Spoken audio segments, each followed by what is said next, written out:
"I don't like this," Train said. "Why isn't there a single ship here? Why is there only an automatic beacon transmitting? Something's not right." "Maybe the old man's just drunk and sleeping off his ass under his desk," Kylena suggested. With her hand tucked into a bulky container of biogel, she looked like some cyborg villain from a cheap holo show. The obscene pictures with lewd captions that she and Shank had decorated the surface of the case spoiled the impression. "That doesn't feel like him," Shank said. "I knew Chung before he settled here on the Celestial Temple and started working for Quan. He's not a saint, but he's always been very discreet about booze, and he's stopped drinking anything stronger than beer as he's gotten older. Besides, he didn't work here alone," Train said. "The last time I was here, Chung had several assistants. Couldn't all four of them have gone on a bender at once? And what about all the repair and refill crew down here? Besides, this is the main dock of the Celestial Temple. Where are all the ships?" They looked at the control tower of the main pier of the Celestial Temple station, which, like the entire dock, did not show the slightest sign of life. It was usually quite crowded. Celestial Temple, a relatively small orbital station, dozens of times smaller than Backwater Station, was built in orbit around the main planet of the Great Dragon System, where several busy trade routes converged. During the war, the Ullerians did not destroy the station, nor did they convert its population into automaton slaves by reprogramming their minds. It's hard to say why, but the fleet commander who took over the station gave its population a choice. Either they cooperate with the Ullerians, or they'll all be thrown out the airlock. By Ullerian standards, this was a genuinely unheard-of display of humanity. Giving a choice, even one so obvious, to an inferior species was completely out of character for the Ulleri conglomerate. The result might have been more drastic if this were a military base with a staff of sworn soldiers and officers. However, the station was inhabited by ordinary people with their families, wives, children, and old people. So, the station made a decision that forever tarnished the inhabitants as traitors for some, like war veteran Klaus. "We should look around since we're here anyway," Train said. Shank looked at him, smirking with the corner of his mouth.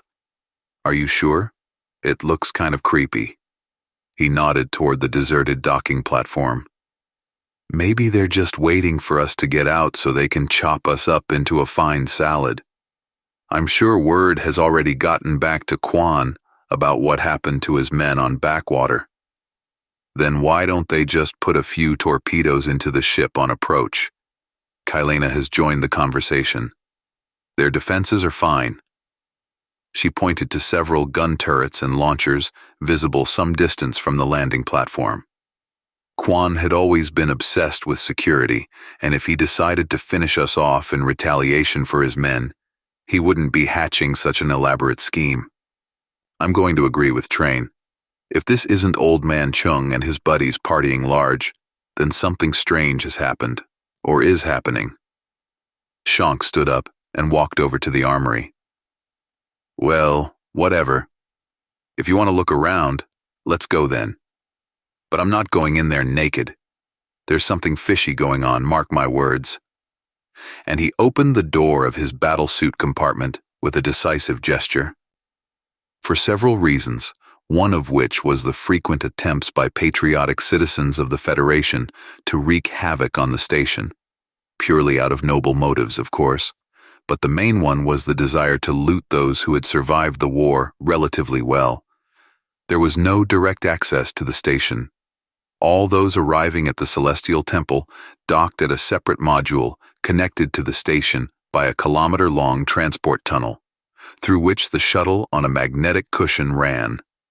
It was unclear how the Quan family managed to pull it off, but the Celestial Temple, even after the war and the departure of the Ullerians, remained a formally independent station, and therefore had the right to its own means of defense. There were rumors that the station was being used by high-ranking Federation officials to cover whatever black schemes they were willing to run. but no one knew for sure. Anyway, it quickly became clear that the Celestial Temple was not to be trifled with. Long before the feds had wiped out the post-war Freedom Festival, which, to be fair, should have been called banal piracy, the dashing privateer captains had realized that the Celestial Temple was out of their league. The traces of those past times were still visible in some places on the platform structures. Patches of re-welded armor plates on the gun turrets, remnants of the old control room that had been torn apart by a direct hit from a privateer torpedo, and other such signs would immediately catch the eye of an experienced observer. However, all these were echoes of the distant past. The bad times of the wild post-war frontier had long since passed. At least that's how it seemed a week ago. Quiet as the grave, Shank's voice came through the headphones.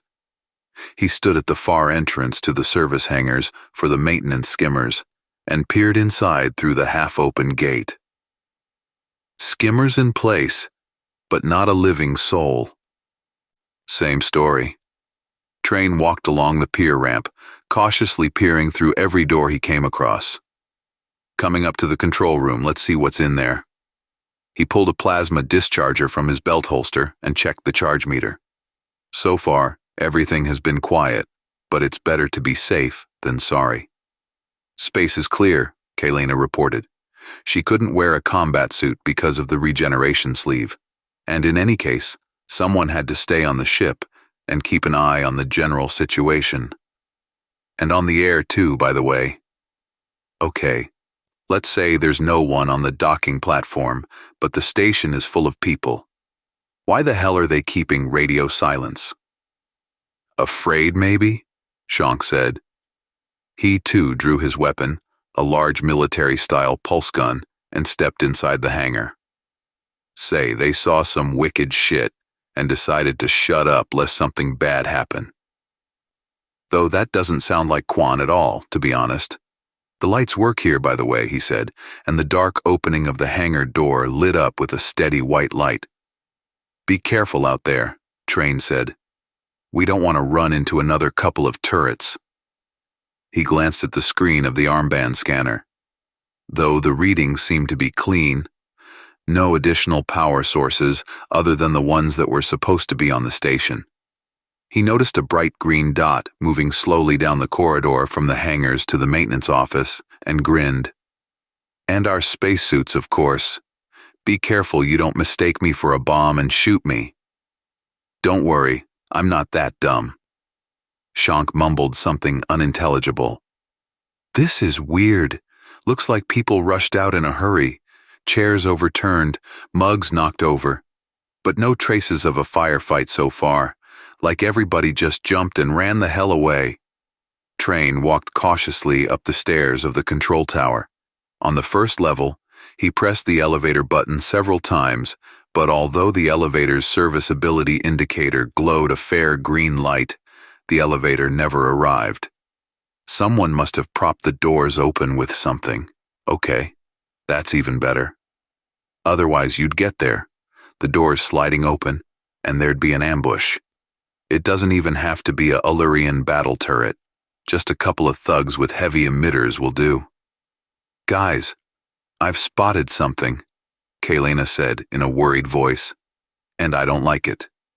We didn't notice it right away, but there are fresh holes from gunshots on one of the far domes. I'm heading that way, Shank replied.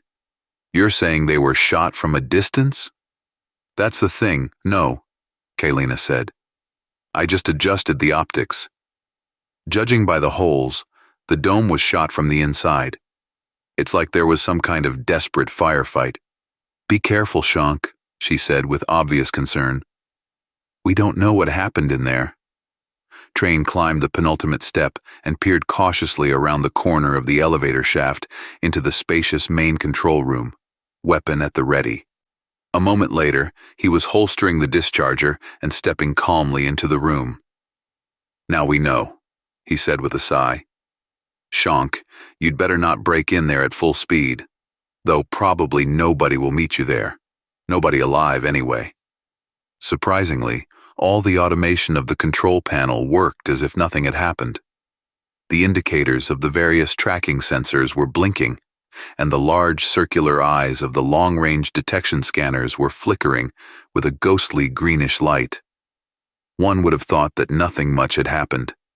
The only thing that spoiled the picture were the bodies of the senior dispatcher and the permanent duty officer of the dock platform of the Celestial Temple, Chung, and his 4 assistants lying on the floor wherever they had been shot, at their chairs, at the console, and even at the large automatic coffee machine. One body lay in the elevator doorway. Each had charred holes in their chest or head from pulse rifle shots. Train took a quick look at the dead. It looked like they had been taken by surprise and shot on the spot. A professional job, 1 shot each. Someone had come up the stairs here, shot the 4 people in the control room, waited for another one coming up the elevator, hit him too, and quietly walked away, leaving everyone lying where they fell. It was obvious that this was not a robbery. The bodies had clearly not been touched. "Holy shit," came Shank's voice. "It's a real bloodbath in here. It looks like the entire staff was herded in here and then shot at point-blank range with pulse guns. It's hard to tell exactly. You can't tell one body from another. What the hell have we gotten ourselves into?" Train suddenly noticed that several indicators on the console were blinking, which didn't seem to be on when he entered the control room. He took a closer look. Crap. He turned and dashed for the control room exit, then stomped down the stairs. "Shank, get out of there now. Get to the ship now. Kylena, get ready to pull out of here as soon as we jump in." They didn't make it. The magnetic shuttle's reception platform was only a dozen meters from the pad where Kylena had landed their ship, and the control room and hangar entrances were 100 meters away. Train and Shank had only managed to run half that distance when the doors of the arriving shuttle opened and armed men in assault armor poured out. They immediately took up firing positions and took aim at Train, Shank, and the ship. Train and Shank looked at each other and stopped, not even trying to reach for their weapons. 2 against 40 is a noisy and unkempt way to commit suicide. "If I were the pilot, I wouldn't even touch the throttles," a familiar voice said in the earphones. "That's Kylena, isn't it? I've got a few launchers here, and they'll put holes in you in no time."